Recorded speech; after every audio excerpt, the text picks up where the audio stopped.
नमस्कार दोस्तों, आज की कहानी कैसे एक ससुर ने बहू की सारी इच्छाएं पूरी की।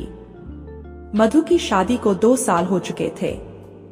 बचपन से ही मधु बहुत खूबसूरत थी और वो भी लोगों का दिल जलाने में कोई कसर नहीं छोड़ती थी। 19 साल की होते ही मधु की शादी हो गई। मधु भी एक लंबा पहलवान पति पाकर बहुत खुश थी, लेकिन धीरे धीरे सब कम होने ही लगता है और शादी के 2 साल बाद ही मधु को उन सब हालातों का सामना करना पड़ा जो कभी नहीं चाहती थी। आखिरकार जब मधु का पति 3 महीने के लिए टूर पे गया तो मधु के देवर ने भाभी की मजबूरी को समझा और उससे मधु भी बहुत खुश हुई। एक दिन गांव से टेलीग्राम आया कि सास की तबीयत कुछ खराब हो गई है। कोमल के ससुर एक बड़े जमींदार थे। गांव में उनकी काफी खेती थी। कोमल का पति काम के कारण नहीं जा सकता था और देवर का कॉलेज था। मधु को ही गांव जाना पड़ा। वैसे भी वहां कोमल की ही जरूरत थी, जो सास और ससुर दोनों का ख्याल कर सके और सास की जगह घर को संभाल सके। मधु शादी के फौरन बाद अपने ससुराल गई थी। सास ससुर की खूब सेवा करके कोमल ने उन्हें खुश कर दिया था। मधु की खूबसूरती और भोलेपन से दोनों ही बहुत प्रभावित थे। मधु की सास तो उसकी प्रशंसा करते नहीं थकती थी। दोनों इतनी सुंदर, सुशील और मेहनती बहू से बहुत खुश थे। बात बात पे शर्मा जाने की अदा पे तो ससुर भी फीदा थे। उन्होंने खासकर कोमल को कम से कम 2 महीने के लिए भेजने को कहा था। गांव में 2 महीने तक क्या होगा ये सोच सोच कर मधु परेशान थी, लेकिन कोई चारा भी तो नहीं था, जाना तो था ही। स्टेशन पर मधु को लेने सास और ससुर दोनों आए हुए थे। मधु अपने ससुर से पर्दा करती थी, इसलिए उसने चुन्नी का घूंघट अपने सिर पे ले लिया। सास से आशीर्वाद लेने के बाद कोमल ने ससुर जी के भी पैर छुए। मधु की सास बहू के आने से बहुत खुश थी। स्टेशन के बाहर निकलकर उन्होंने तांगा किया। उसने बड़ी मुश्किल से अपने को संभाला। ससुर को अपनी बहू के बारे में ऐसा सोचते हुए अपने ऊपर शर्म आ रही थी। वो सोच रहा था कि मैं कैसा इंसान हूँ जो अपनी ही बहू को ऐसी नजरों से देख रहा हूँ। घर पहुंचकर सास ससुर ने बहू की खूब खातिरदारी की। गांव में आकर अब मधु को कुछ दिन बीत चुके थे। सास की तबीयत खराब होने के कारण मधु ने सारा घर का काम संभाल लिया था। उसने सास ससुर की खूब सेवा करके उन्हें खुश कर दिया था। गांव में औरतें लहंगा पहनती थी, इसलिए मधु ने भी कभी कभी लहंगा पहनना शुरू कर दिया।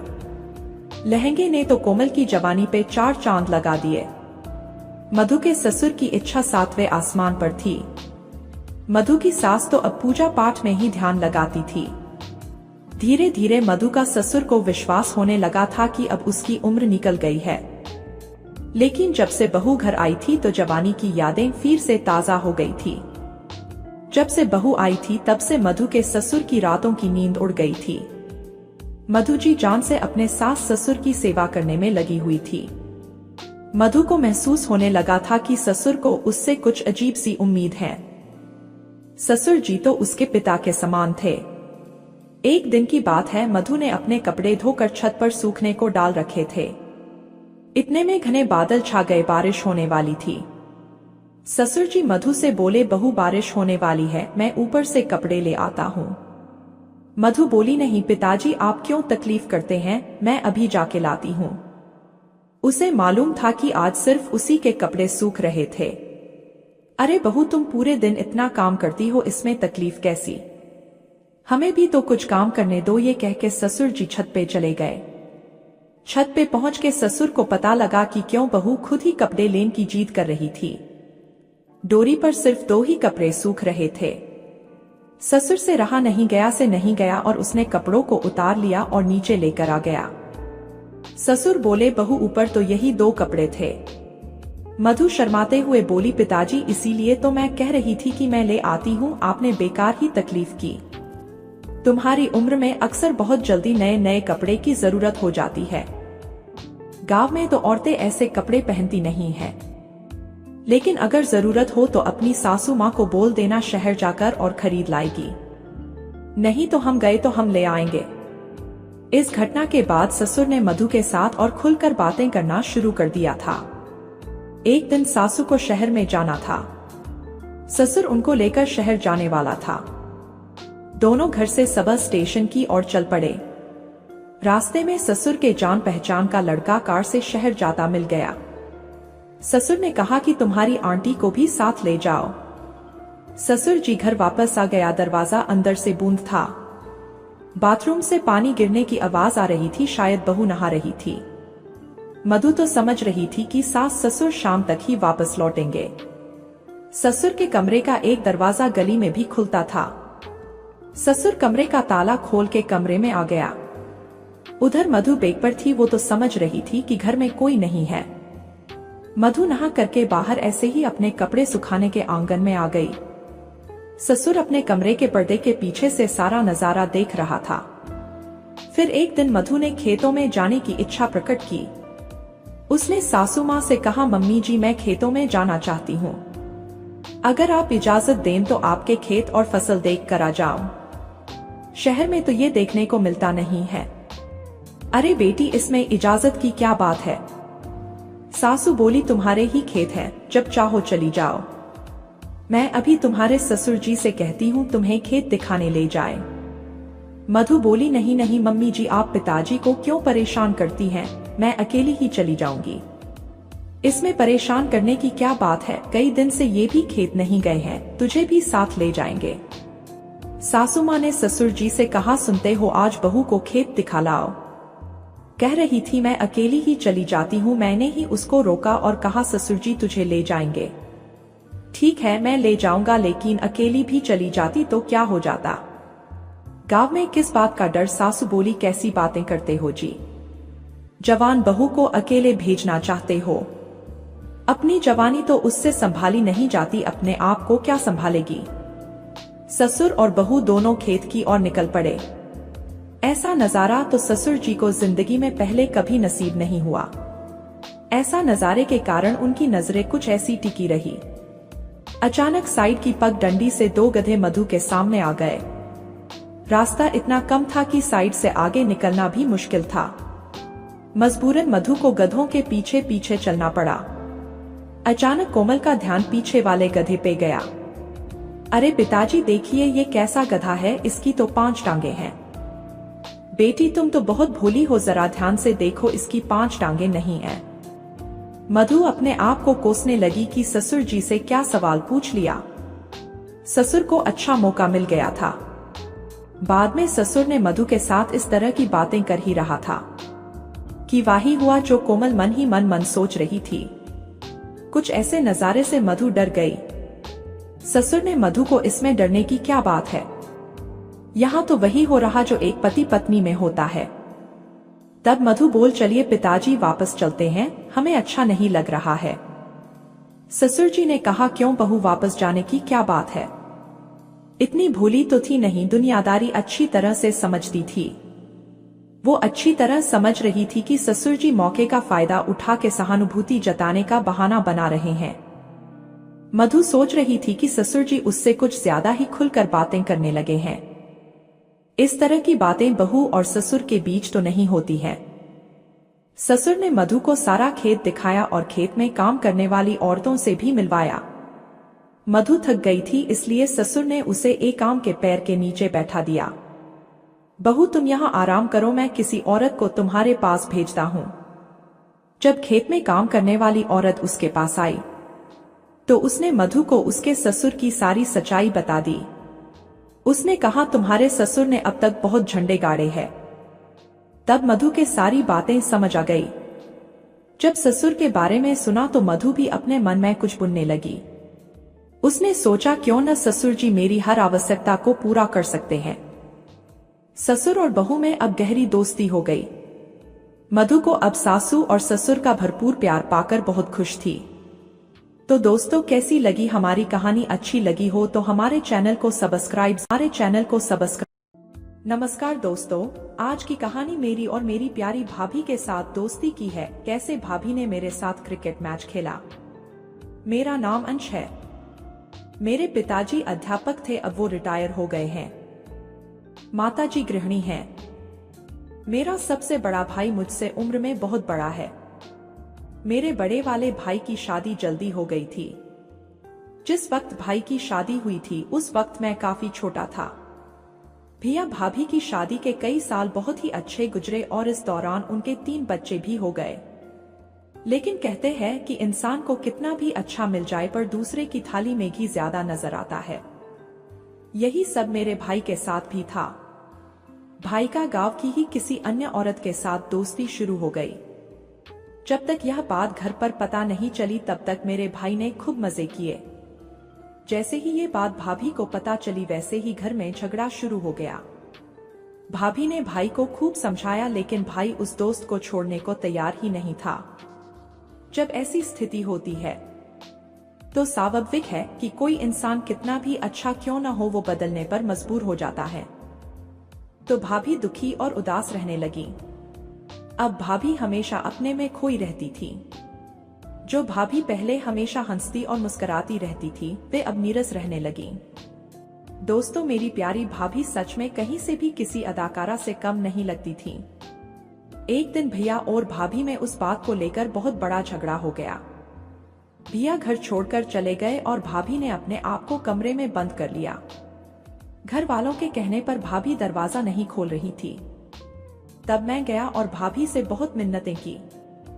तब उन्होंने सिर्फ मेरे ही लिए दरवाजा खोला और मेरे कमरे के अंदर आते ही फिर से दरवाजा बंद कर लिया।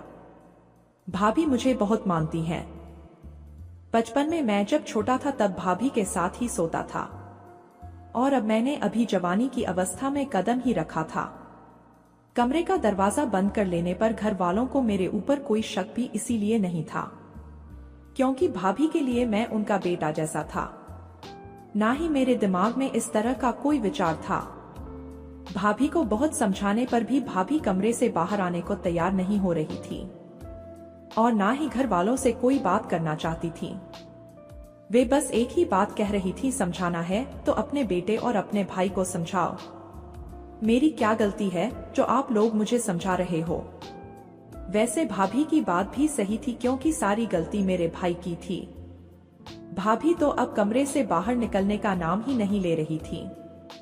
तभी घर वालों ने मुझे आवाज दी और मैं उनके पास बाहर आ गया। मम्मी ने मुझसे कहा, तुम खाना खा लो और अपनी भाभी को भी खिला देना।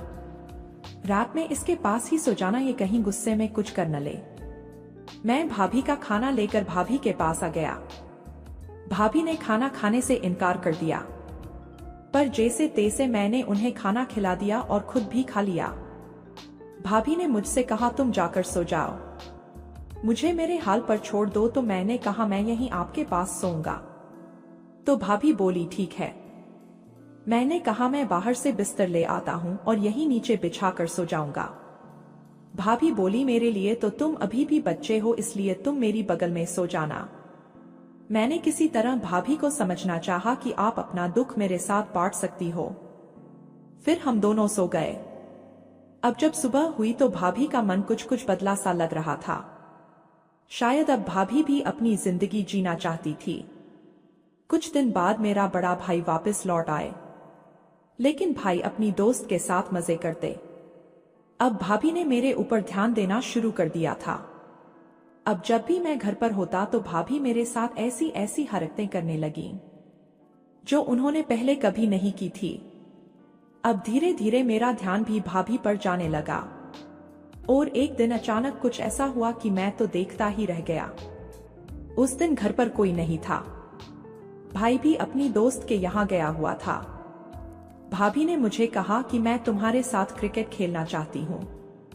एक बार तो मेरे समझ में नहीं आया, लेकिन दूसरे ही पल मैं सब कुछ समझ गया। मैंने तुरंत हाँ कह दी और फिर हमने पूरे दिन क्रिकेट मैच खेला। भाभी बोली, अब मुझे अपनी जिंदगी जीना आ गया है और अब हम अच्छे दोस्त भी बन चुके थे। अब भाभी भाई से जो बातें नहीं कर सकती थी वह मेरे साथ करती थी। तो दोस्तों, कैसी लगी हमारी कहानी? अच्छी लगी हो तो हमारे चैनल वायरल स्टोरी 76 को सब्सक्राइब जरूर करें। धन्यवाद।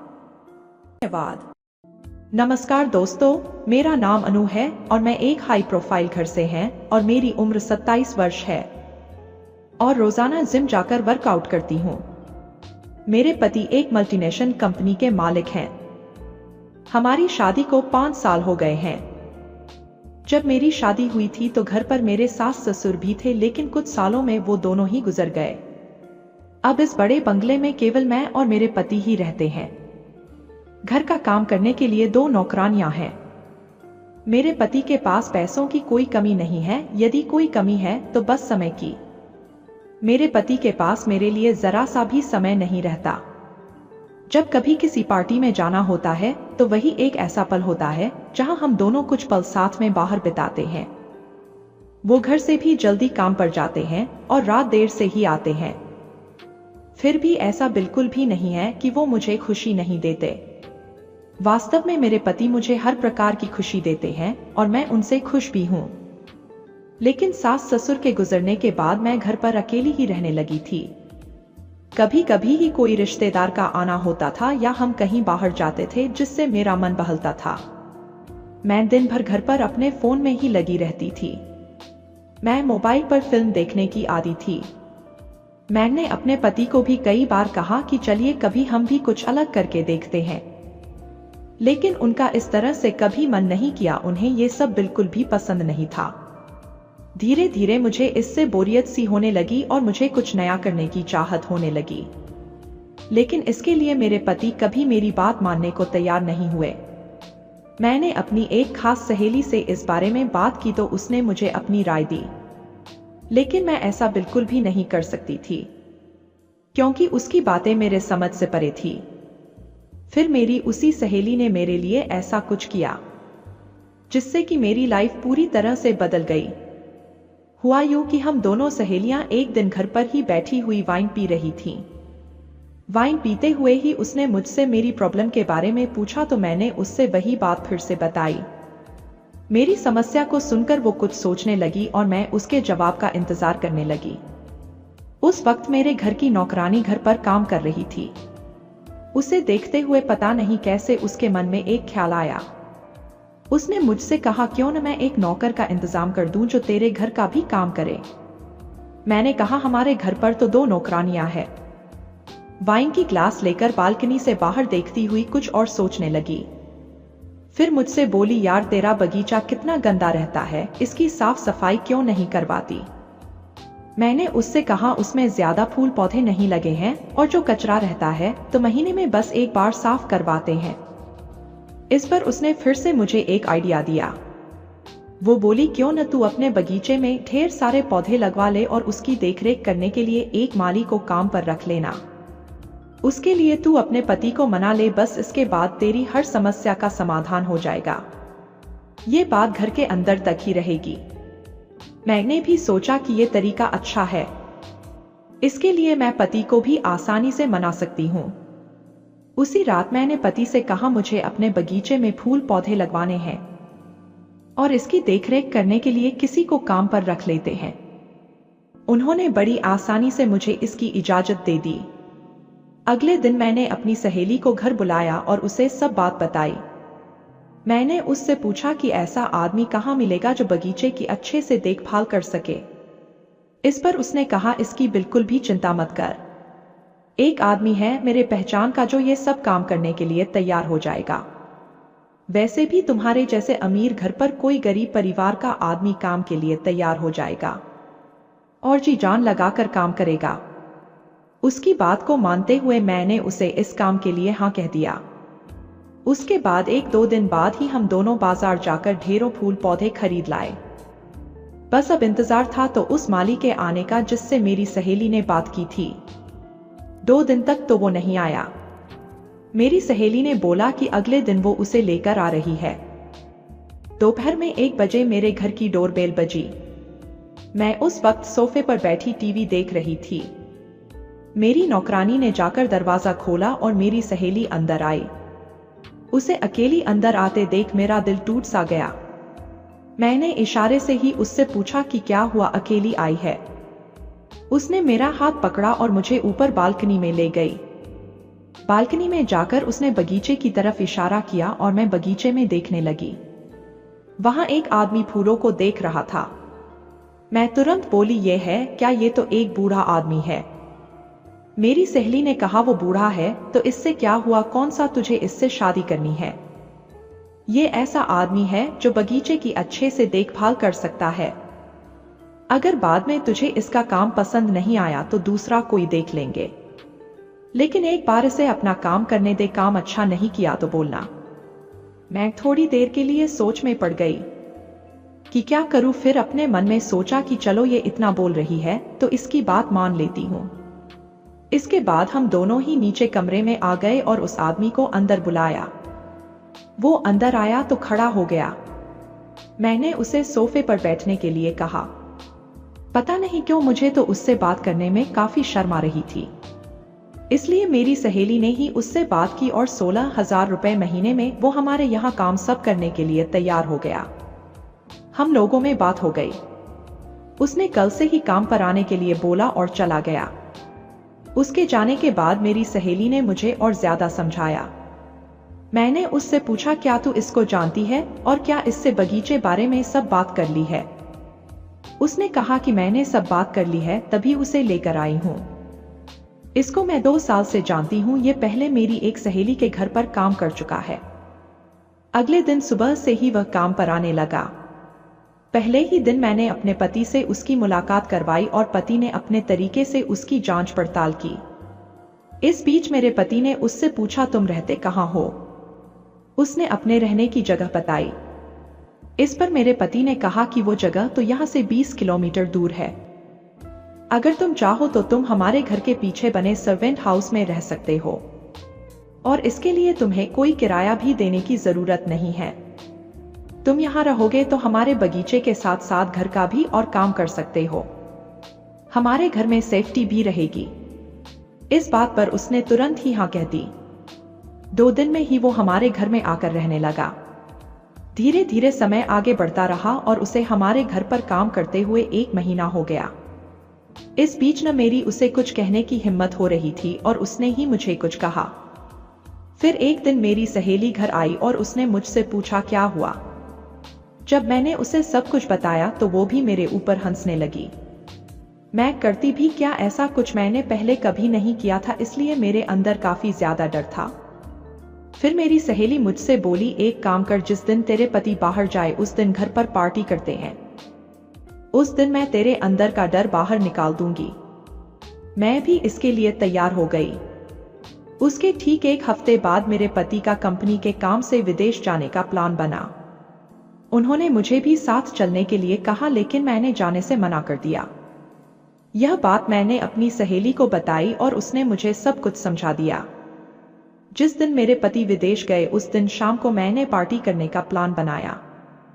दोपहर में मेरे पति चले गए और मैंने होटल से ही शाम के खाने का ऑर्डर कर दिया। इसके साथ ही मेरी सहेली ने वाइन का इंतजाम किया।